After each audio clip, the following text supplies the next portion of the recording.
name's Rich Peterson. I'm a metal sculptor. I began sculpting metal after I retired from the Santa Barbara County Fire Department, where I'd been the fire chief for about 5 years. And I took a real strong interest in the way government works, among other things. And while I was making metal sculpture, I made a couple of public art pieces for the county of Santa Barbara. One's a big bronze full-scale firefighter that's at the county administration building. And another is a big stainless steel piece that's in front of the county administration building downtown Santa Barbara, made of stainless steel, called the Millennium Gate. This piece, the one I'm going to be describing today though, is a Kinetic piece, and what it's supposed to do in a sort of satirical way is point fun at county government and kind of look at all of the stereotypes and the perceptions that people kind of have about the way government works. And some people that have seen this thing operate kind of think it's some of it's realistic. So as a viewer, you can decide that on your own. But let me describe this perspective. What happens here in the front of the piece, of course, is the power of the whole government. And we have the board majority here. There's always 3-2 board majority versus the board minority. And you notice that this leverage is a little bit longer than the minority. They have more influence, more leverage. And connected to each of the board members shows an administrator. Truth is, there's only one administrator, but they think, of course, that the administrator belongs to each one of them individually. And all of them are connected to the big wheel. These are the big wheels. And they operate the entire machine, all of government. They're the ones that adopt the budget up there. The budget, of course, is up high. The whole machine kind of pays homage to the budget, and the way the machine works is very dependent upon what the budget says. One more lever that's not attached just now, and it says here, attach every 2 years, are the voters. The voters can change everything on the machine, and you notice here it says, warning, may change direction without notice. These guys, the voters, can make that happen. They can decide to change the majority to the minority and vice versa. All of a sudden the whole machine goes a different direction. Another thing that might make it go a different direction are various decrees and judgments, precedents, lawyers, mandates that just come out of seemingly nowhere that all of a sudden might have the whole thing changing what it was doing before. So that's kind of how this part works. You'll notice when we turn it on that every time the majority goes one way, the minority typically goes the other way.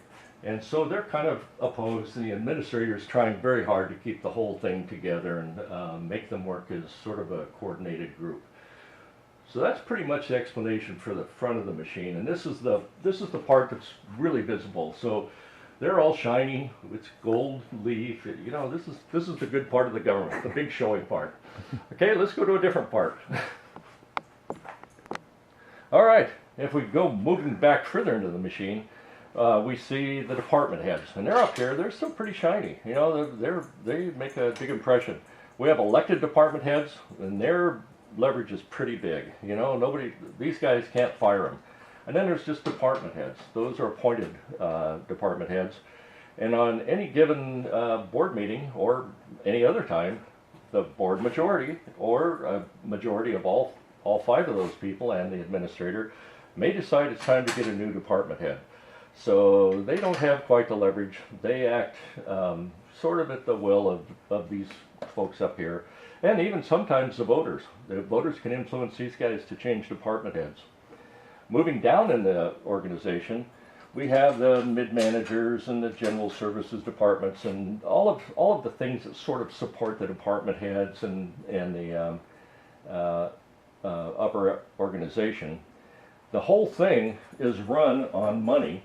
And the money comes from forfeitures and fines and fees and taxes and contracts and a variety of other reasons. And of course, that supports everything going on up here in the budget. And we're beginning to see some of the things that it says in a typical budget. Why the budget's so structurally difficult, because oftentimes there's under-realized revenues. There's mandates that are unfunded. Surprises that sort of come out, and it's all of a sudden, uh-oh, we need a lot more money.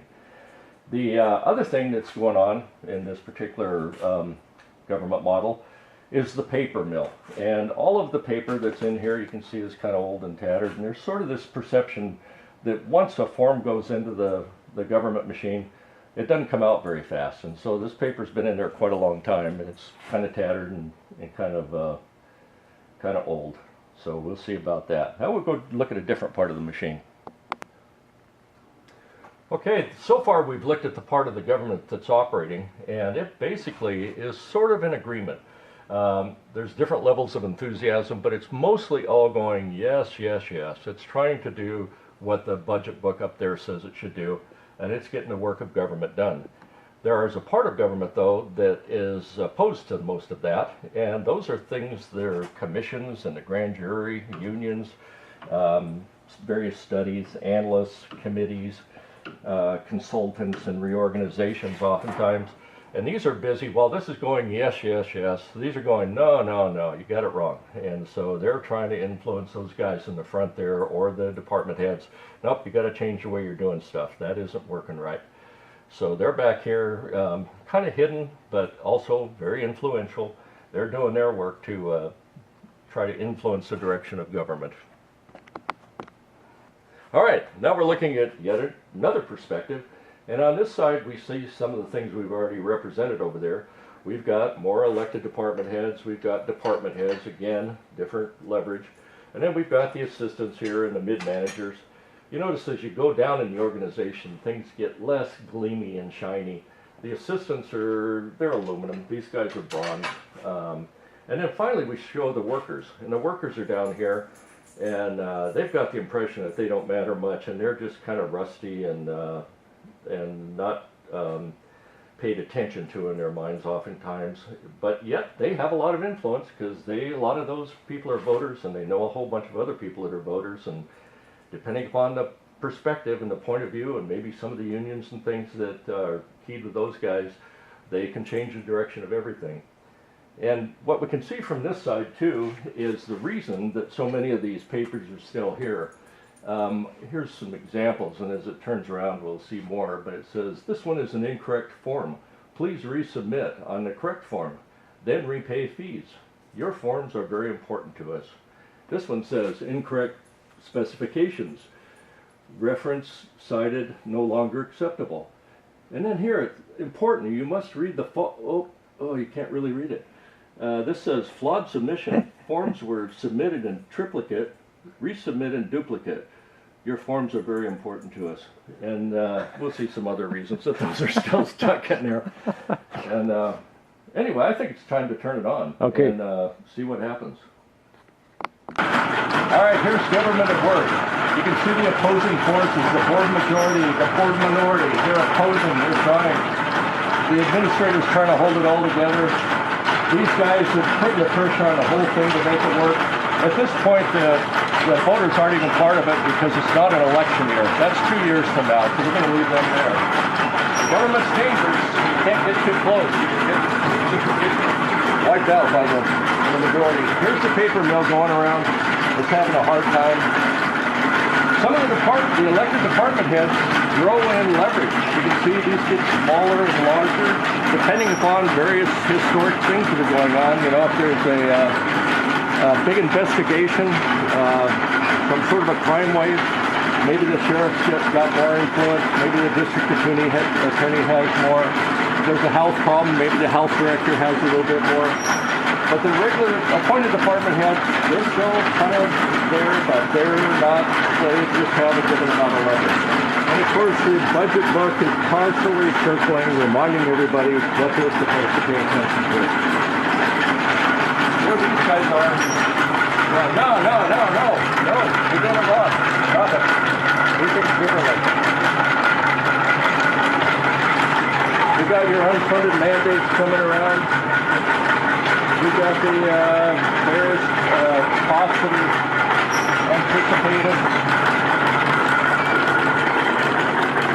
And unfortunately, among the workers down there, you can see, there's a burnout, and maybe that's dead wood. It's not doing much. There's sort of the perception that happens from time to time.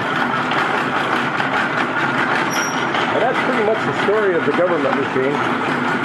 And it stopped now. Okay. You know, interestingly, this machine needs a upkeep from time to time, and I thought it might make it through this whole demonstration without my having to repair it.